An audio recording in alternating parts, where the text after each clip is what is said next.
Hello friends, സാസ് വേൾഡിലേക്ക് സ്വാഗതം.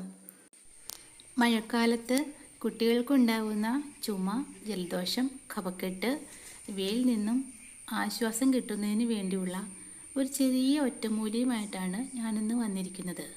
ഒറ്റമൂലി എന്ന് കേട്ട് പേടിക്കൊന്നും വേണ്ട കേട്ടോ.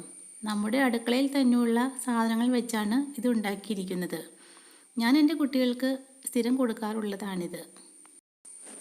ഇതുണ്ടാക്കുന്നതിനായിട്ട് കുറച്ച് ചുവന്നുള്ളി, ഒരു കഷ്ണം ഇഞ്ചി, പിന്നെ 2 സ്പൂൺ തേനും കൂടി വേണം. ചുവന്നുള്ളിയും ഇഞ്ചിയും കൂടി മിക്സിയുടെ ചെറിയ ജാറിലേക്കിട്ട് നന്നായിട്ട് അരച്ചെടുത്തതിന് ശേഷം അതൊരു അരിപ്പ വെച്ച് അരിച്ചെടുക്കണം. ഇത് കുട്ടികൾക്ക് മാത്രമല്ല മുതിർന്നവർക്കും ഉപയോഗിക്കാം കേട്ടോ. മുതിർന്നവർക്കായിട്ട് ഉണ്ടാക്കുമ്പോൾ 2-3 വെളുത്തുള്ളി ഇടുവാണെങ്കിൽ വളരെ നല്ലതായിരിക്കും.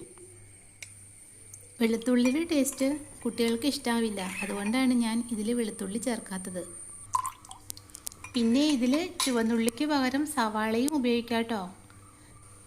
ചുവന്നുള്ളിയാണ് കുറച്ചുകൂടി നല്ലത്, അതുകൊണ്ടാണ് ഞാൻ ചുവന്നുള്ളി എടുത്തിരിക്കുന്നത്. അരിച്ചെടുത്ത ഈ ജ്യൂസിലേക്ക് 2 സ്പൂൺ തേൻ ഒഴിച്ച് നന്നായിട്ട് മിക്സ് ചെയ്ത് എടുക്കണം. 2-3 ചുവന്നുള്ളി വച്ചും ഇത് ഉണ്ടാക്കാം കേട്ടോ. ഉള്ളി ചതച്ചെടുത്തതിന് ശേഷം വൃത്തിയുള്ള ഒരു കോട്ടൺ തുണിയിൽ വെച്ച് പിഴിഞ്ഞെടുത്താൽ മതി. ഓരോ ചെറിയ സ്പൂൺ വീതം 3 നേരമായിട്ട് വേണം കുട്ടികൾക്ക് കൊടുക്കാൻ.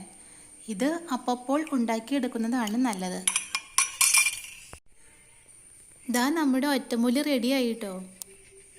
ചുമ, കഫക്കെട്ട്, ജലദോഷം എന്നിവയുള്ളപ്പോൾ നമ്മുടെ കുട്ടികൾക്ക് ഇതൊന്ന് കൊടുത്തു നോക്കൂ. പെട്ടെന്ന് തന്നെ ആശ്വാസം കിട്ടുന്നത് കണ്ടറിയാം. എൻ്റെ ഈ ചാനൽ ഇതുവരെ സബ്സ്ക്രൈബ് ചെയ്യാത്തവരാണെങ്കിൽ ഒന്ന് സബ്സ്ക്രൈബ് ചെയ്തേക്കൂട്ടോ. Thank you.